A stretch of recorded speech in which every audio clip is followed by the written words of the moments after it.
Hello, I'm Virginia from Right Clinic, and here with me today is Dr. Abeyna Jones from Medic Footprints. Thank you for joining us today. Thank you for inviting me, Virginia. We had a really long chat before this, so yeah, no, really excited to be here. Thank you.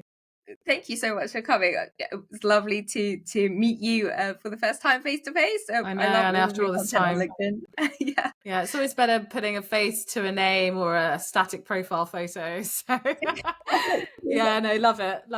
Yeah, privilege is mine. Oh, wonderful! You're so nice. I wanted to ask you. So what do you do, and how did you get into it? So I am an occupational health doctor, so an actual medical doctor for those of you that don't know. That there's an actual doctor opportunity for occupational health. And I'm also the founder of Medic Footprints, which is a global diverse careers platform for doctors. Amazing. And how did you get into that? How did you find out about being an occupational health doctor, and then what made you start Medic Footprints? Yeah, so I guess they kind of overlapped. Medic Footprints is born out of my constant search for other options to really diversify beyond conventional clinical medicine. It started when you have to do a lot to get into med school. You have to demonstrate you've got all these extracurricular activities. And then when you actually start practicing as a doctor, all of that stuff that you had to prove outside of the box is no longer required of you. You're expected to fit inside of a box and fit and work according to guidelines, which I get they're there for a very, very good reason. But when you look at the system and how it works and how it utilizes some of the best talent, it doesn't utilize them properly or well enough. So I felt very early on in my career, as in like the first year, actually first rotation, as a glorified medical secretary more than a clinical doctor that actually could add a lot of value. So it was that first experience that took me on a journey, long story short, through South Africa. So I went to South Africa to do trauma surgery for a few years after my core surgical training, and then realized as a result of that experience that the issue wasn't medicine, it was the system, it was the environment I was working in. I really loved medicine, and being in a different healthcare system made me realize actually, yeah, there are loads of different challenges in this one compared to that one, different challenges, but challenges all the same. But I really enjoyed it. I just really enjoyed the variety and the opportunities and the ability to really make a difference in a way that I thought was more aligned to what I had anticipated. As an example, I finished my surgical training just about being able to do an appendix. And within a few weeks of ending up in South Africa, I was doing like below knee amputations, above knee amputations, trauma laparotomies, bowel resections, took a machete out of someone's eye. It was like, yeah. There's a story behind that too. But the whole, I realized there was a bigger world out there that I could use with my medical degree in medicine and also outside of medicine. So I returned to the UK and said I have to do something outside of the NHS that's not just clinical medicine, and realized within all the conversations I had with other doctors that they all were many of them were looking for other things but didn't know how to, because doctors that left were kind of in this myth and folklore world, so never really came back to share their experience. And then there was like kind of hush stories, like you can't really talk about it at work if you wanted to leave because you'd be a traitor to the system, that kind of thing. So I was like, right, let's just open this up and have a conversation about what's really out there. And so one of our first events with Medic Footprints is a doctor, urologist, a reg at the time. He was doctor by day and like international fashion mogul by like the rest of the time. So he would like do it on call in urology, and then he would basically fly to Milan, cover a catwalk shoot, and then come back like the next day, and it'd be like, wow, you're doing all of this, like you're so committed to both. He's like, I'm committed as much as to one and the other. But the problem is in the NHS, they don't really appreciate the value of doing something else outside of the NHS, and it actually counted against him when he was applying for some of his training programs. But as long as I know, he's a consultant doing really well in the NHS, but still doing really well with his business. So, it's really about what do you have that's beyond the day-to-day clinical, beyond the technical. There's a lot that we have as individuals that is still really, really valuable outside of what we do day to day, and also inside of what we do day to day. Right. And so it was like, how can we create a platform that enables doctors specifically, but also inspires other clinicians to really leverage what they have, their uniqueness, and really make a huge impact in the world at scale. So that's a big why, because we know what's happening with doctors striking at the moment. The value in healthcare is been eroded massively, not just about the money, but also, as I mentioned, how they've been treated. It's going on for a while.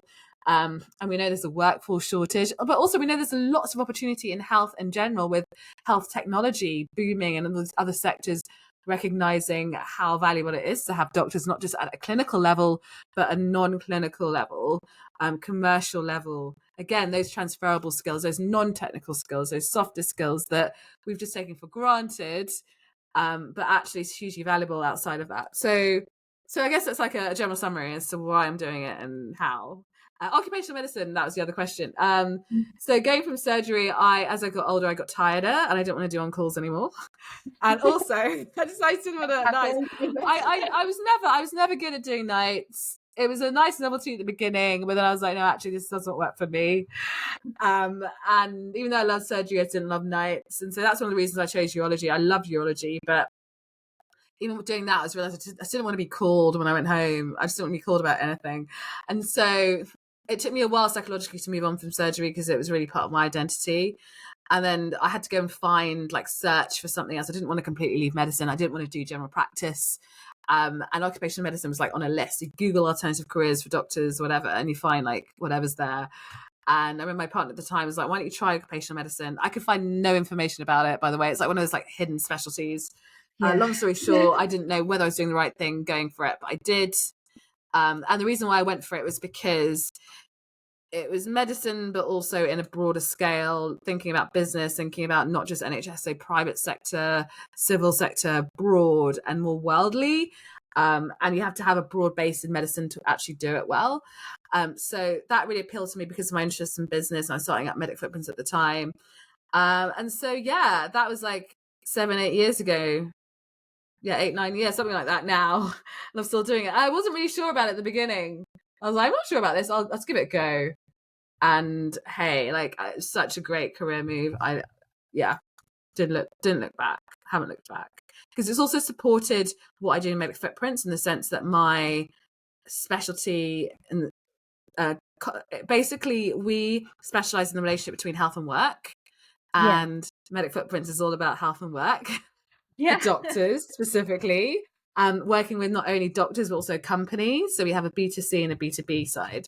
So it really complemented that and has helped me to develop my own specialist niche, my USP, my identity, and leverage that for the benefit of a large community of doctors across the world.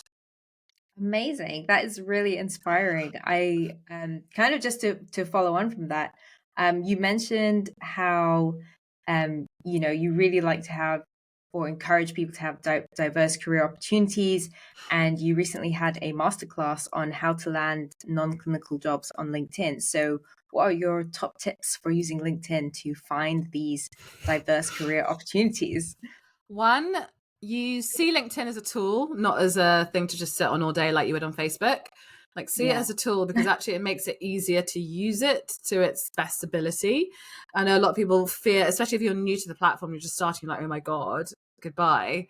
But it really is a great platform for real valuable opportunities.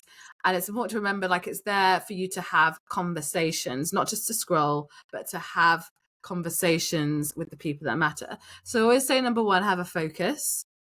And this is what people also struggle with the most. They don't have a focus. If you don't have a focus, don't use LinkedIn, because you can get lost in it and it won't serve its purpose necessarily.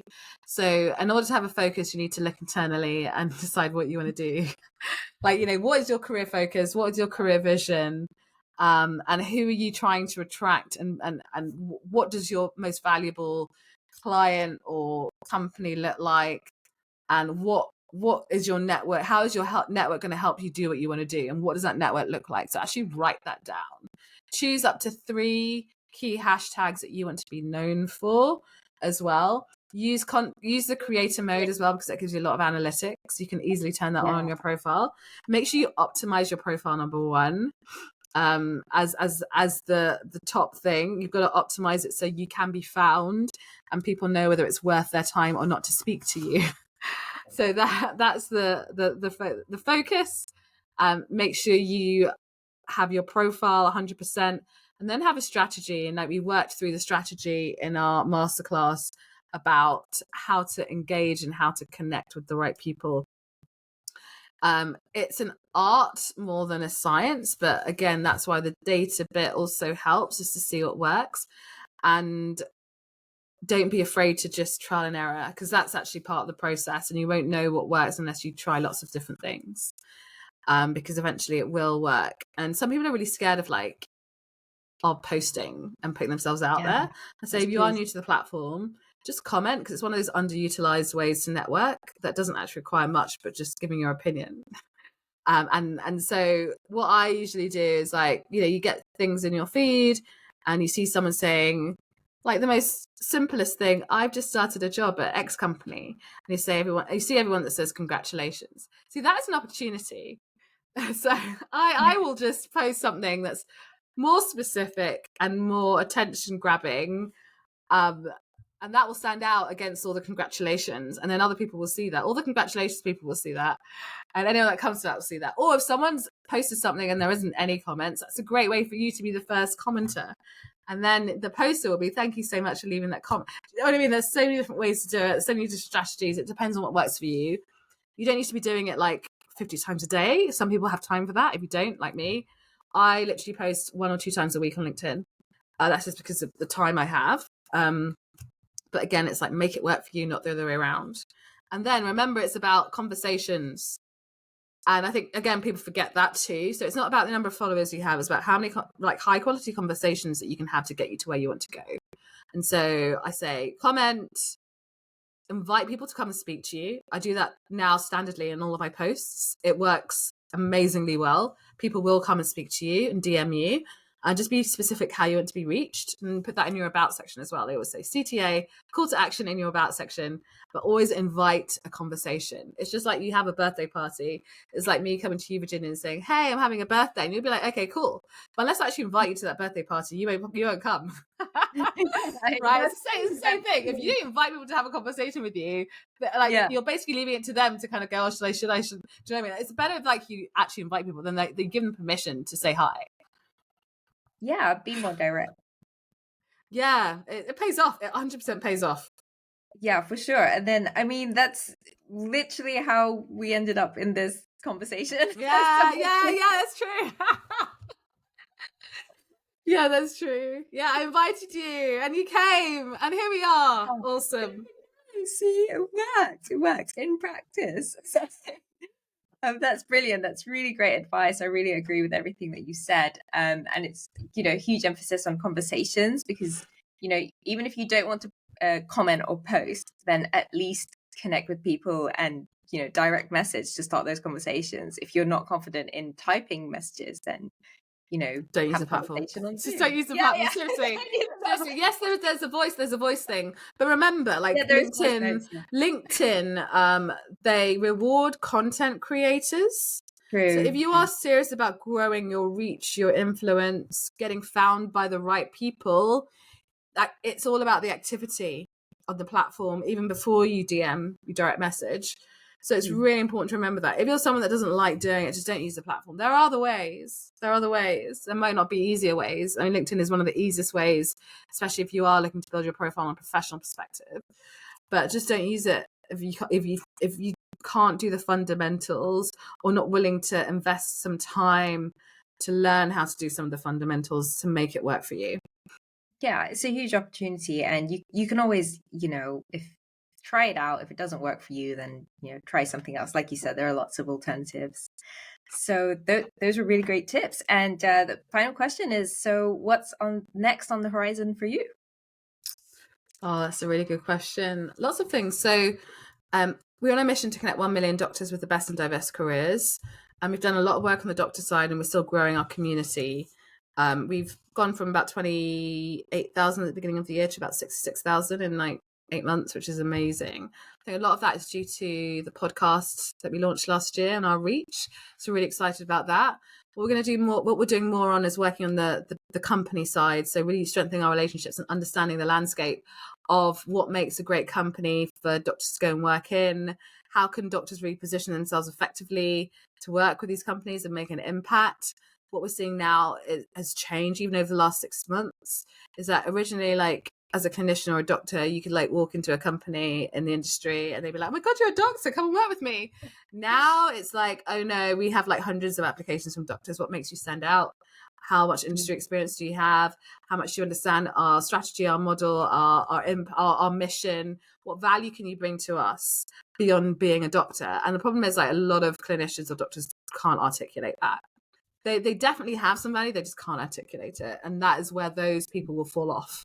And this is one of the reasons why we created our Doctors in Industry incubator, to help doctors move to industry faster, but to help them create their own structure and framework in order to do that effectively. And a lot of that isn't about giving you the fish, because I know some companies and organizations be like, oh, I can just get you a job. But if you don't know the process of how to do that yourself, you're going to fall down the next time you need a job. Do you know what I mean? So it is about those really fundamental skills that I think anyone needs to really thrive outside of the conventional public sector, which is it's a very different ball game. It's a very different ball game, but can be learned. But a lot of it is about what works for you and finding your own formula that can help you thrive and grow and create autonomy in your life. So this is the life-changing skills and mindset. Like, actually 99% of it, I find, it is mindset shifts that you need to make, which is, again, very different from the public sector. Brilliant. Great advice, and very excited to hear that you've, doubled your membership. That's amazing. So you're doing something right and having a huge influence, and helping all these doctors is really inspiring. And I will leave some links so you can connect with Dr. Abeyna. I'll leave those links in the description below. And also connect with me as well if you like, and check out Medic Footprints. So thank you so much for joining me today, Dr. Abeyna. Brilliant. Thank you so much, Virginia. I really appreciate your time and inviting me to share my experience with your community. So thank you. You're doing a great work. Thank you so much. Really valuable insights from you today, and look forward to the next episode. Bye. Awesome. Bye.